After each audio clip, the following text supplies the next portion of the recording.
To my fascination, there were no golden plates, no exotic food, and no other stereotypical elements like James, who serves the food. It was just a normal meal with normal food. Although I had to mention that they strictly avoided unhealthy groceries like fast food. 80% consisted of vegetable or other nutritious items. And this at the same time represented the prime difference between eating here and eating at home, for example. There, namely, the priority regarding food laid on a preparation time as short as possible. Literally, fast food. Of course, I had no certainty whether Chloe's family did it because of me or only once in a while, but a little conversation remedied, as they assured me that it was a tradition to nourish oneself in a vegetarian way. The reasons for that were quite bewildering, because they only honed in on the most healthy food. In this regard, they explained in unison how important it was to determine food based on vitamins and, above all, essential fatty acids, which our body cannot produce. Therefore, it is essential to ingest them via specific food. Fascinatingly, they even elucidated their hypothesis, according to which that was the most simple but yet most powerful distinction between rich and poor, or at least the origin for sustaining either prosperity or poverty. Rich people can eat what they want, while people from lower provenance are inclined to eat whatever food they have access to, and from then on pursue that strategy for a lifetime, even when they get access to different food. John explained cohesively that within the borders of District 1 existed therefore not even one affiliate of McDonald's, Burger King, or what have you. Because the people having settled there needed to be aware of the fact that food is a miraculous healer and encumbering virus alike. Albeit I couldn't derive too much meaning from that, I concluded that I was on the right way what concerns my eating habit. For some months, namely, I achieved to relinquish meat and groceries abound with sugar. The inspiration for doing that provided Patrick back then. In fact, it was the initiation of our friendship, as we once supplied each other with sources and materials regarding a healthy eating habit. First then, after this circumstance, we grasped that our friendship was not only grounded on this aspect, but also on a personal level of sympathy. We were quite similar after all, and I doubt that we would have established such a fulfilling relationship when we had not exchanged about food. However, even though I appeared for many kind of extravagant, I maintained this habit and do not regret it for 1 second to this date. It showed me above all that food can take the place of a drug, causing you to eat more and more beyond measurement. That proved me the deprivation of McDonald's, which I attended at least twice a month back then. All in all, that likely was the reason for my overweight, as I had no feeling for when I was well fed. But as I got more self-aware and prudent in this aspect, I saw that junk food was mainly a mean to artificially make you happy, just like several other substances, causing an addictive behavior. And it is only logical that you need to increase the dose of it, resulting in an external burden. Exactly this prompts me to claim that many, not all, are suffering from overweight because they try to compensate other areas of their life they're unsatisfied with, be it the job, the relationship, or merely a bad day. All those can result in consuming junk food, and by doing so, rather making the whole story worse than it actually needs to be. Because after all, and that was my summary after those weeks, I lost weight not only because I was playing football. I namely played football for years, but never managed to lose weight to such a degree as today. Even more than that. To that day, although I have quit playing football by now, I have not gained 1 more kilo on my body's fat account. Many perceive the following as exaggeration, but it is the truth. And maybe this is what John tried to convey after all. Food is a constructor, but also destroyer. And furthermore, as I have experienced, it can represent the beginning of an abundant relationship or friendship, like it was the case with Patrick and me, or alternatively an anchor, grounding one existing relationship only deeper, like it happened as regards my bond with Chloe, who was living the green way of life, basically since childhood. However, at the end of our meal I tucked those instructive facts away, while considering the day after, when my parents would be experiencing the second specimen of the by them doomed unhealthy nutrition, forsaking meat. Overall, It was just a more than convenient addendum as regards the similarities Chloe and I showed. Thus, I was not the only one being strange in the eyes of those who interpreted renouncing meat as hypocritical. In that case, I could proudly say that we just were strange together. And now I experienced how astonishing it really can be to be different, or to be acquainted with people who are just as different as me. Therefore, I asked myself as to who actually showed the anomaly on Saturday evening referring to eating habits.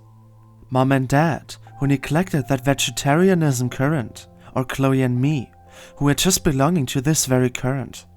In fact, I was namely not the minority anymore, but be that as it may, as long as we handled it with the agree to disagree principle in our minds, I saw nothing escalating. Agreeing that everyone has different perspectives, habits and so on, which are almost never legitimate to fight against, because sometimes you can learn the most from people who are the most foreign as for your person. However, after I yet again had learned something quite interesting about Chloe as well as the whole sector, the conversation gradually expired. This time, I was even able to finish my coffee, as Chloe, who took it away from me last time, or rather the other way round, also savored the atmosphere. All in all, it lifted a lot of encumbrance before the Monday, when several things would get serious again, and subsequently I accomplished to lay my focus solely on the dinner next day, due to which I wanted to consult Chloe again when we retreated to her room a couple of minutes later. John and Mary wished me good luck and expressed their hope to have me alongside them, which kind of honored me. To witness my person being of relevance made me proud somehow, as my need for realization of self was slaked to some degree. Everyone searches for a purpose in his or her life, which is connected with utterly individual bliss. Something that means the world for one represents the lowest significance for the other. But in both cases, happiness or the mentioned bliss are the gauge for finding out how close one really is to achieve that.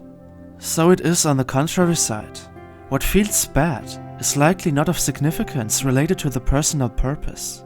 Emotion and feeling as compass, leading to the purpose of life. And judged by this strategy, I was holding it in my hands, like Harry Potter, the golden snitch. And maybe that, after all, caused the relief before the all-deciding Monday. Anyway, throughout the rest of the day, we, as mentioned, made last arrangements for the reconciliation with my parents.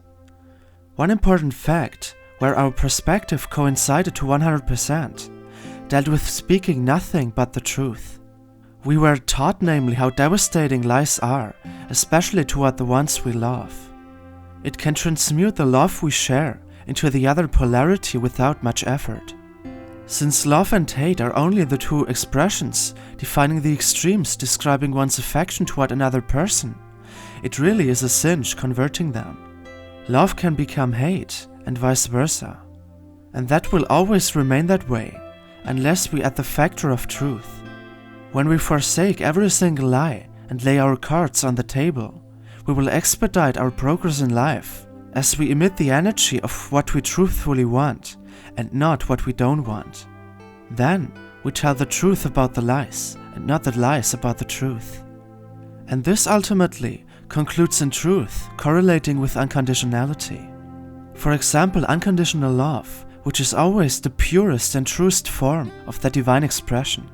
After our agreements were thus settled, the scenario I anticipated and equally hoped for took place. Passing the whole day together.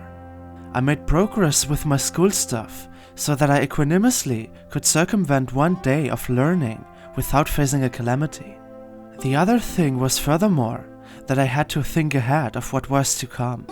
In this regard, it was still open how far the tides would have changed then, so I established the intention to think not much further ahead than the first and most important day of the week. I namely had enough on my agenda until then. Some things were more, some less foreseeable. One matter that surprised me consecutively was taking place right on the next day, when I woke up. While I was still edifying my self-awareness and owning in on the impending evening, Chloe already came forth with the first cup of the day. What are we doing today? I mean, on one side we have weekend, but on the other, there are some exams after that. Oh, A flight is incoming. You came here right after school, didn't you? Kind of blindsided and therefore not questioning anything, I answered. Yeah, I did. Before I could ask about her actual intention, she already continued. So you have your bag still around. Which implies that you could prepare those subjects you have the materials of. And for I can recall an old promise. What about you learning and explaining it to me afterwards? I heard that you can fortify it better anyway when you verbally reproduce the learned. While contemplating her idea, I figured out quickly that she shared a fairly lovely idea, combining compulsory and fun activity. And the best or most convenient thing was that I definitely had one subject with me I needed to learn. After all, I had 6 different courses on the Friday before, so I only had to pick one, but one that was not too boring. For example, Latin, where I needed to study grammar and vocabulary. The main tasks were namely referring to translating texts and then specifications in vocabulary and grammar. Perhaps also some facts about the Roman Empire and its emperors, but that's it. The topics behind art, the next subject to learn chronologically, were not more exciting either, as I had to delve into 3 notorious painters with their entire background. Additionally, I had to learn art forms and eras of art. While acknowledging that actually no one of these subjects were all too interesting, I chose art in the end because I thought to need the most support there. Mental support. Art really was a subject I could not get done with anything.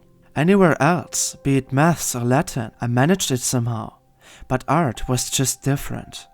I saw that right away when I organized the materials over the last days.